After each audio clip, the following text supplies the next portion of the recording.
Okay, so now we need to post to the disbursement. Say this operation is used to create an access token, which can then be used to authorize and authenticate towards the other end point of the API. We've already generated our token. We've already generated our token, and then the first thing we are going to do is to make a transfer. Remember, we said we will use the transfer. So I'll click on the transfer to see its URL. So it says that we need to do slash transfer, and then we have to add the reference ID for that kind of transaction that we are going to make. This is it. This is the whole request URL. I just copy it and I need to create this one. I'll just paste it here. Let me look for what it takes. Say authorization, the callback URL X reference. So the X reference is a header that we just similar to the collection. Let me see the collection one. It takes X reference ID. So I'll just copy this key and where is the one that we're creating? Okay, here's where it is. It's a post. Okay, this disbursement in the headers. Put this key here as reference ID. We'll generate a new one and post it in there. And let me quickly check it out. How about your target environment? Let's see what we use for our target environment, which is sandbox. So it's similar to the collection product. Let me go for the subscription key because this is where we have our subscription key. Not going to be the same thing. This is our subscription key. I'll paste it over here and target environment, the sandbox, and then X reference ID.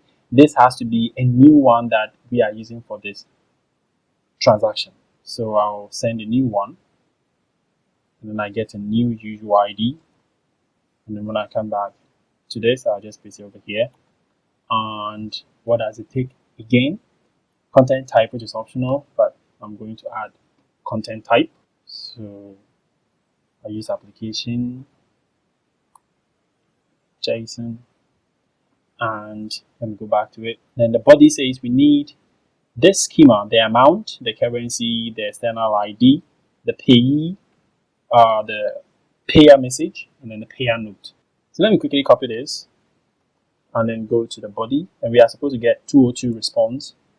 So I go to the body, and then we're going to use raw and case and JSON. So I've just pasted here, just like this one. Let me check the body. The currency is euro. I use the currency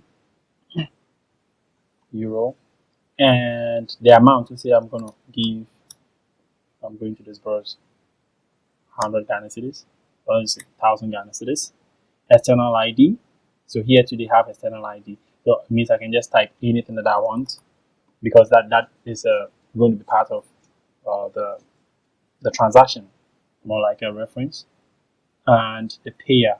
So this is the payee.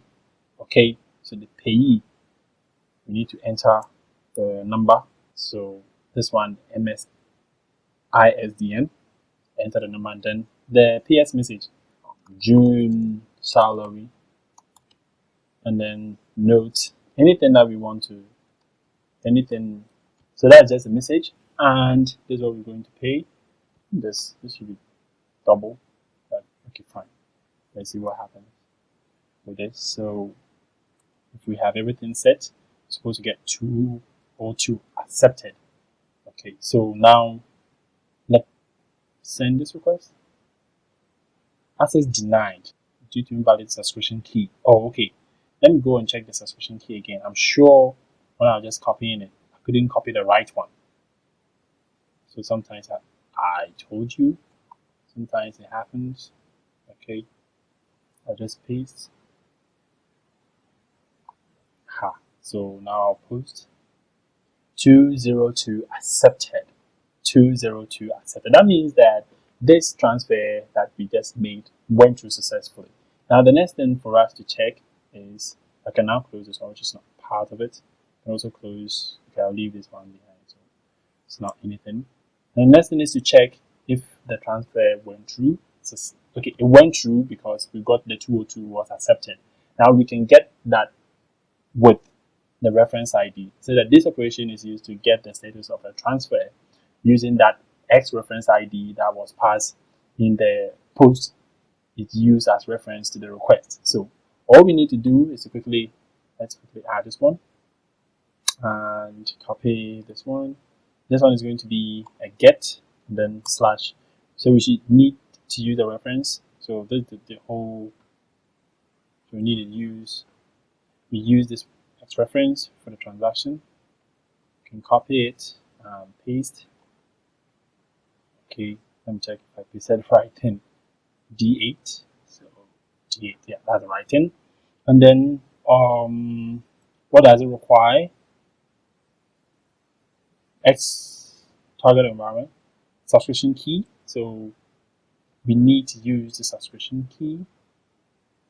Copy the subscription key, come over here, go to headers, paste it over here, and go for the key and paste it over here.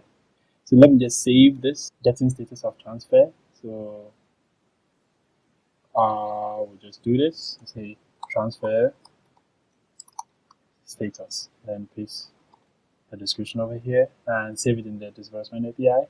And the authorization inherit auth from parent X target environment.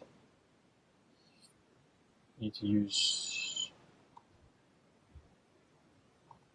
sandbox. Okay, let me post again.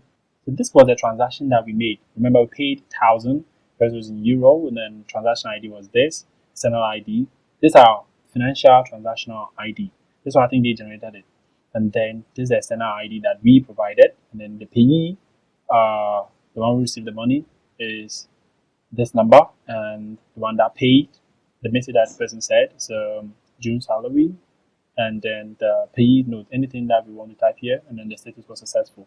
So this is how you can get the status of any disbursement or transfer that you make using the disbursement API. Okay,